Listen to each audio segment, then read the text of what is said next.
下车费28000，少1分钱，这车门你别想开。我扭头看向车里我的未婚妻，她却说28000，一分不能少，没钱娶什么老婆？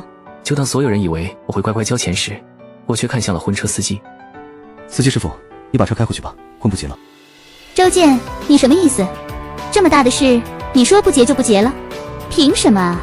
我们几个伴娘为了今天结婚这么辛苦，大半夜就开始布置房间，早上早饭都没吃，你这样就是对不起新娘子。此话一出，其他2个伴娘也纷纷附和。就是你有没有担当啊，周健？你是不是男人？我们大老远来的，下车费都不给。你们这是干什么？当初钱都给丈母娘了，你们要下车费跟她要去，开口就28000，你们怎么不去抢啊？跟你有什么关系？你一个伴郎插什么嘴，显着你了。周健，这钱你必须出，不然我们不可能让新娘子下车。你去十里八乡打听打听，哪有不给下车费就接新娘子的？我就算打听过，也肯定没下车费这个习俗。要钱没有？不都说了，都给丈母娘了。没钱，没钱可不行。我看你也别接新娘子了，这婚你也别结了。这怎么办？我该给的钱都提前给了，丈母娘那儿还有10几万呢。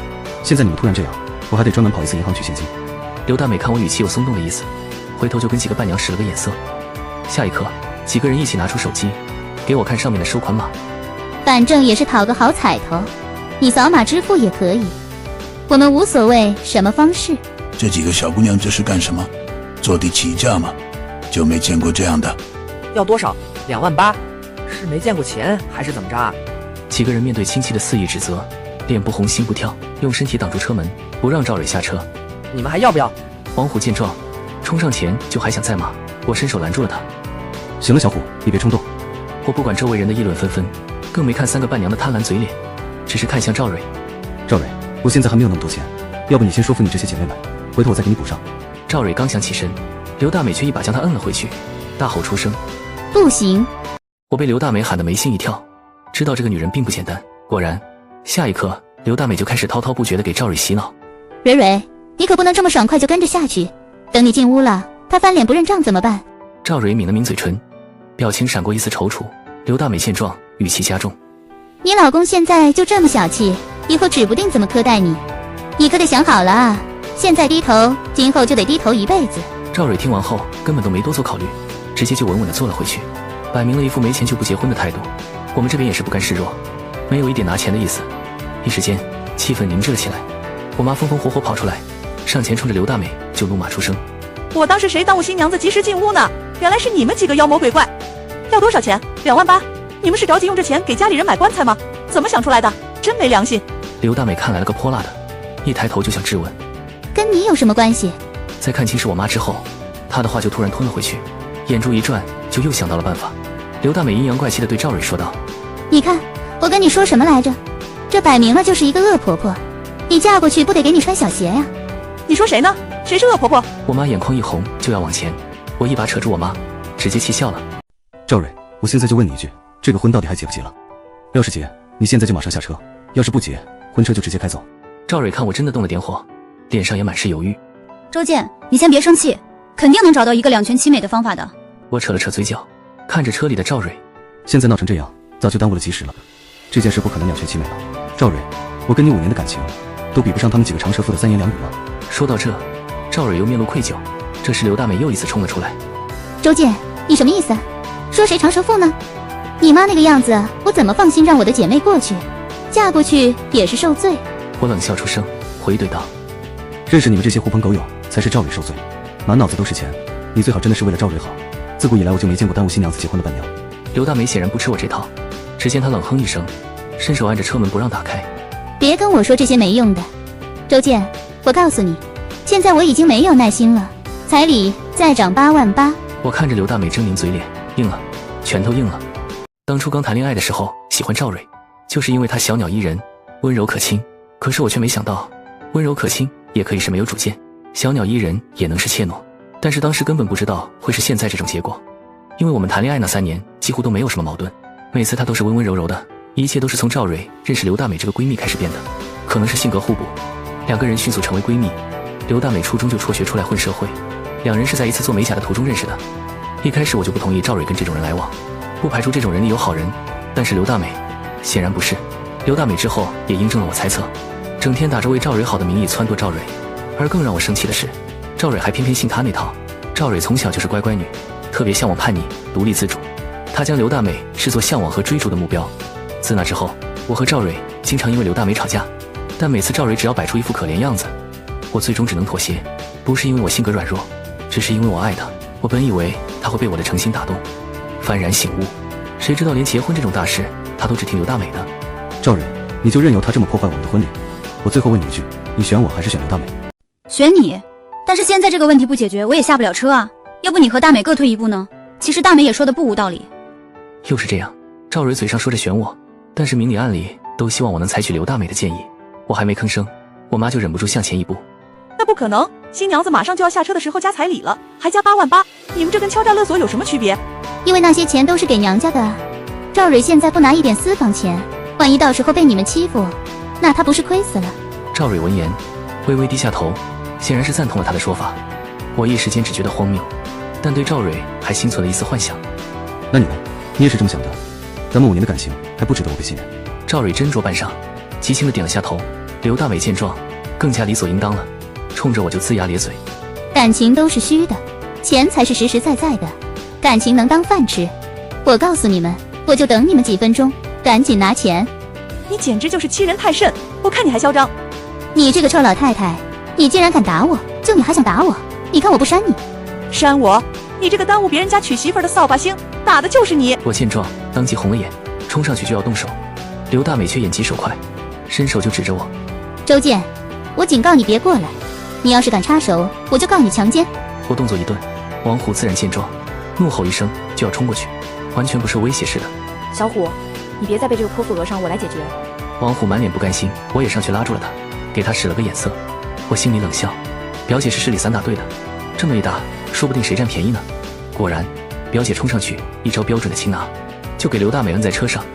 赵蕊，救我啊！我起不来了，我胳膊肯定被这个疯娘们给打断了，快救我！住手！周健，你不要再闹了。表姐，撒手吧，要出人命了。还胳膊断了，你怎么那么能夸大其词？咱们一会儿就去医院检查呗，要是没断，我就给你直接打断。我看你还挺期待的。我看了看赵蕊，对她已经彻底失望了。刘大美被放开后，又变得嚣张。此刻她披头散发，一旁面颊红肿，伴娘裙子也脏了，任谁看都像个疯子。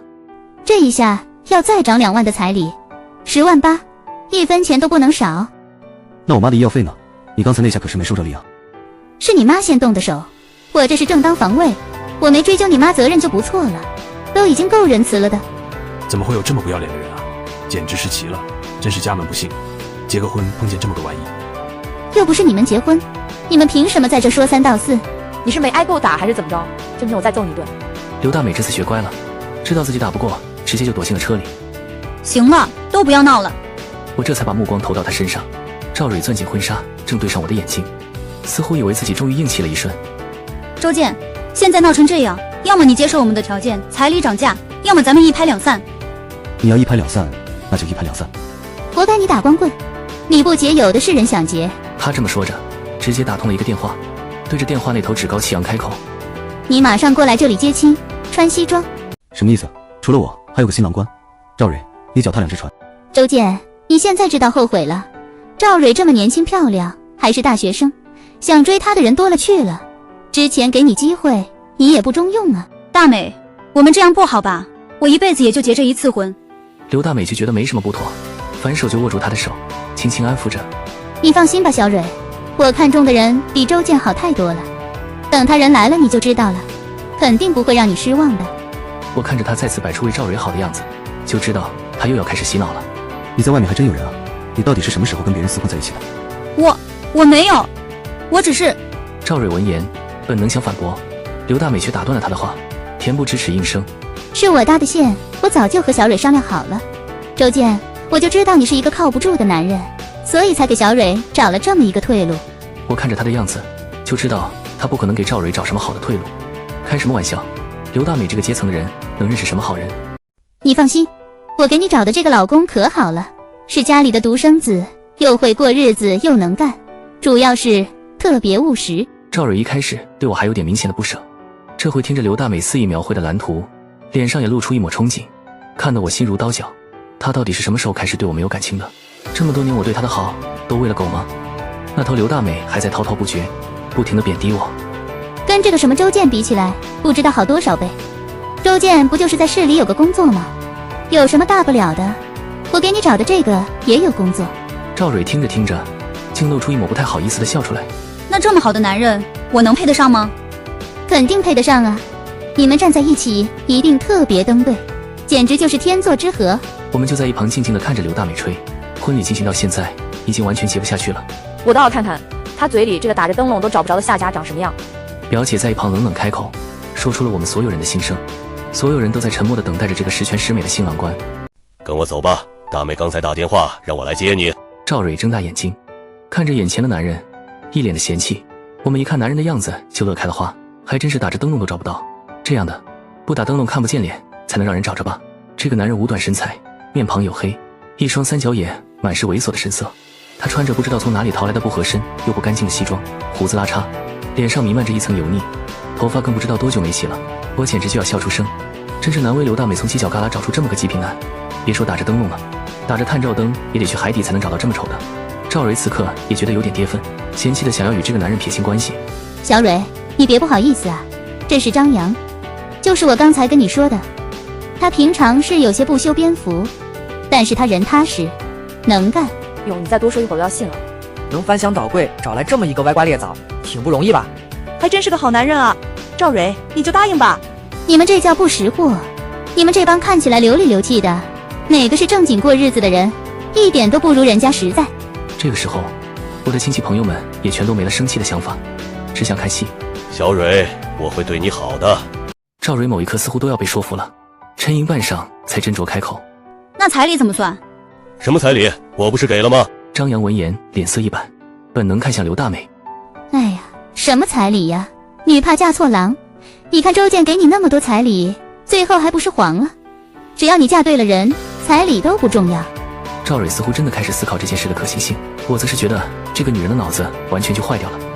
张扬见状连忙单膝跪地。赵蕊，我一定会让你过上好日子的，我发誓。赵蕊低着头看他，似乎是看到他的油腻，本能侧了下头，不再看了，还是很犹豫。我理解他，见到这样的猪不犹豫才怪。刘大美这时候却急促了一些，赶紧上前继续给赵蕊洗脑。小蕊，你不信别人还能不信我吗？你嫁过去2天就知道张扬的好了，肯定让你马上就爱上他。赵蕊刚要开口，这时从远处赶来一个女人挤进人群，尖叫着吼出声：不行，我不同意这门亲事儿，我女儿怎么可能嫁给一头猪？我们侧头定睛一看，可不就是刚收了彩礼钱的丈母娘。妈，你怎么来了？赵母上前看着张扬拉住自己女儿的手，一把就给手扯开了，满脸嫌恶。滚开！就你这种死肥猪还想娶我女儿，痴心妄想！阿姨，你怎么能这么说话？赵母见状也丝毫不惯着他，上去就是恶狠狠的一巴掌。宁拆一座庙不毁一桩婚，不知道吗？要不是别人给我打电话我还不信，你看看你干的都是什么荒唐事儿。刘大美捂着脸面对赵母罕见的没敢吭声。赵母恶狠狠瞪了他一眼，转头来到我们家面前陪着笑脸。哎呀，亲家母女婿，你看这事儿闹的都是我闺女不懂事儿，我先给你赔个不是。但是结婚这么大的事儿怎么能说不结就不结呢？你们千万别在乎刚才的事儿。你可别叫我亲家母，这样的媳妇儿我们家可不敢娶，谁爱娶谁娶。这现在钱都花了，酒席也摆了，怎么能反悔？咱们这么多亲戚看着呢，亲家母你就别跟小贝生气了。我妈翻了个天大的白眼没吭声，这个婚礼她是真不想继续下去了。伯母，我都跟小蕊说好了，您就看看我也不差啊。闭嘴！你说好了，1分钱都拿不出来就想娶我女儿，你娶村头的母猪去吧。平常就少让你跟这帮不三不四的一起混，现在还要嫁给一头猪，你现在马上跟周家道歉。赵母这么说着，扣住赵蕊的头，就让她强行弯腰。谁知赵蕊下一刻猛地甩开了他的手。够了吗？从小到大你就不能让我做一件自己真正喜欢的事吗？你什么意思？我还不都是为了你好？难道当妈的还会害你吗？你就一定得什么事情都插手吗？从小到大总是这样，上大学必须上你喜欢的，后来我嫁人也限制，交朋友也限制。妈要是不管你，谁还会管你？难道我要看着你往火坑里跳吗？我今天就要反抗，非得嫁给这个男人不可。这时刘大美也笑了，催促张扬，还不赶紧给人接走。张扬这话似乎才回过神，应了一声，扯着赵蕊的手就往他的破车上去。赵蕊，回来！你是要气死我吗？你给我回来！赵母回过神想追上去，却被刘大美一把抓住胳膊，气得几乎晕厥。我们这边好整以暇的看戏，等赵蕊彻底离开之后，我才冲着赵母开口：伯母，既然这个婚不结了，彩礼钱是不是该退了？周健，你相信我，小蕊只是一时糊涂，我肯定能做好她的思想工作，给她劝回来的。不用了，我们现在只要钱，不给钱就报警。我直接拒绝，眼看着赵母咬牙退了钱转身离开，结果他走了2步，就两眼一翻就晕了过去。赵母那天直接气得中风了，即便这样，赵蕊始终都没有回头。赵父也宣布和赵蕊断绝关系，说自己丢不起这个人。我也在婚礼结束收场的当天，把赵蕊的联系方式删了个一干二净。时间一晃过了1年，我已经将赵蕊彻底的忘得一干二净。没想到她却突然出现在我的面前，以至于第一眼我都没认出来。如今的赵蕊面容憔悴之极，仿佛凭空老了10岁，挺个大肚子，穿着件睡裙，掩不住浑身的伤痕。我皱紧眉头，认了半天才敢试探开口：“赵蕊。”她扑通一声跪在我家院子里，抬眼看着我，声泪俱下：“周健，我错了，我真的大错特错。这1年我过得一点都不幸福，张扬对我又打又骂，我真的走投无路了，求求你救救我。”你过得不好，这跟我有什么关系？找刘大美去了。我根本就联系不上她了，从我嫁过去开始，她就消失不见了。我也是后来才知道，我是张扬跟刘大美花2万8买的媳妇。何其嘲讽！当初刘大美要的那下车费，竟然就是正好买下赵蕊当媳妇的钱。对张扬来说，赵蕊是买来的商品，生育的工具，平常自然不用对她太好。周健，我爸妈那边肯定是回不去了，我只有你了，你让我干什么都行，我给你做牛做马也愿意。我却在他靠近的时候，直接一把关上了门，不想再搭理他。不用了，你还是该上哪上哪，咱们现在已经没有关系了。周健，我求求你，救救我吧，求求你开门啊！门如他所愿再次打开，他满怀期待的抬头，看到的却是一个陌生女人。女人居高临下看着他，侧头对我调笑：“这就是1年之前逃婚抛下你跟猪跑了的那个。”她是我老婆林雅。这1年里，我已经通过表姐介绍我们俩认识，已经顺利结婚了。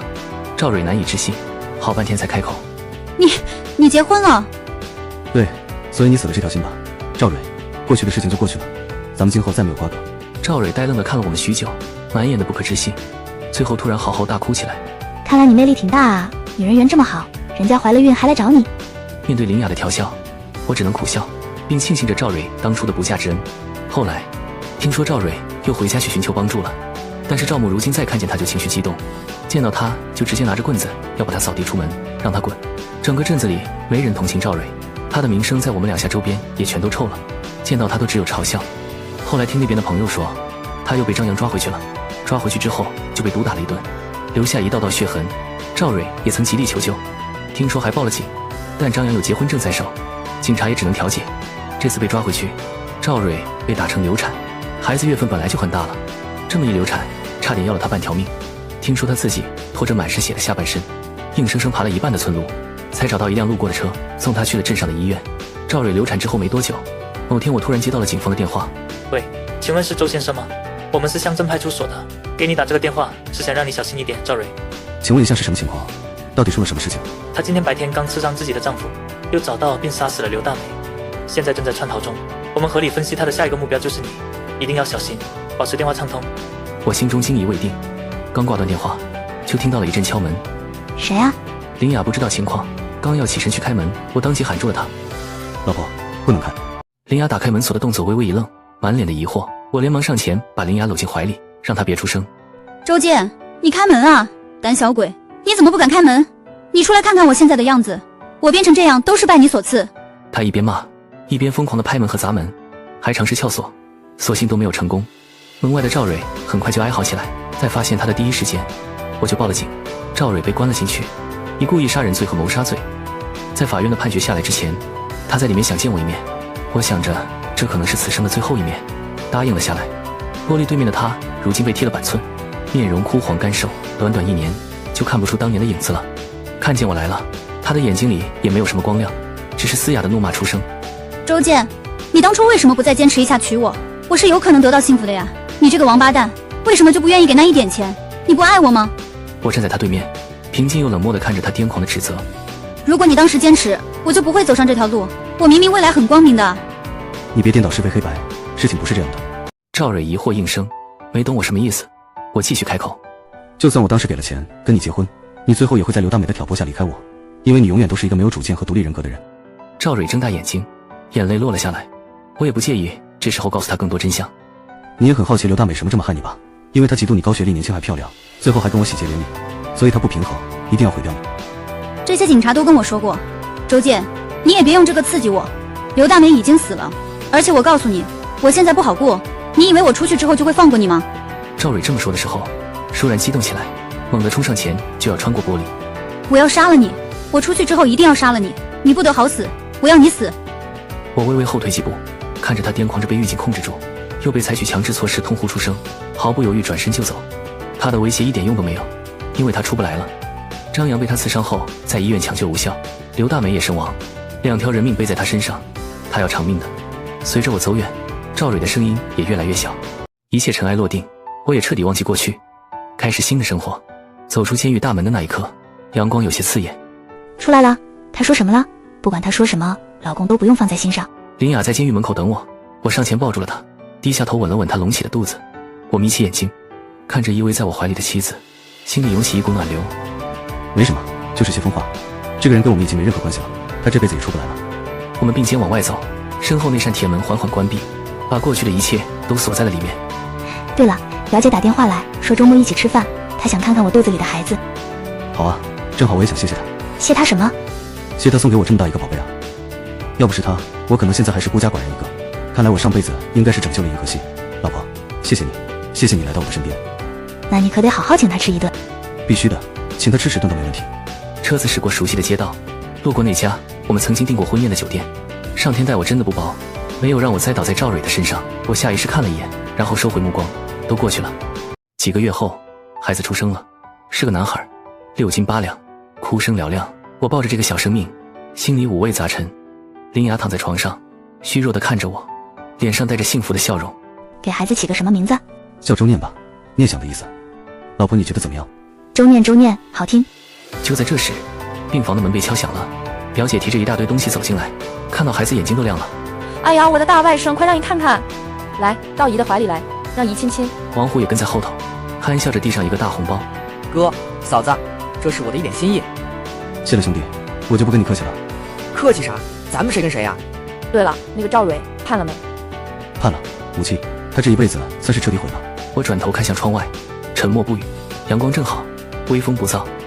林雅在身后轻声叫我：“老公，过来看看，儿子笑了。”我回过神，走到床边，看着那张稚嫩的小脸，嘴角也不自觉上扬。过去的就让它过去吧，新的生活才刚刚开始。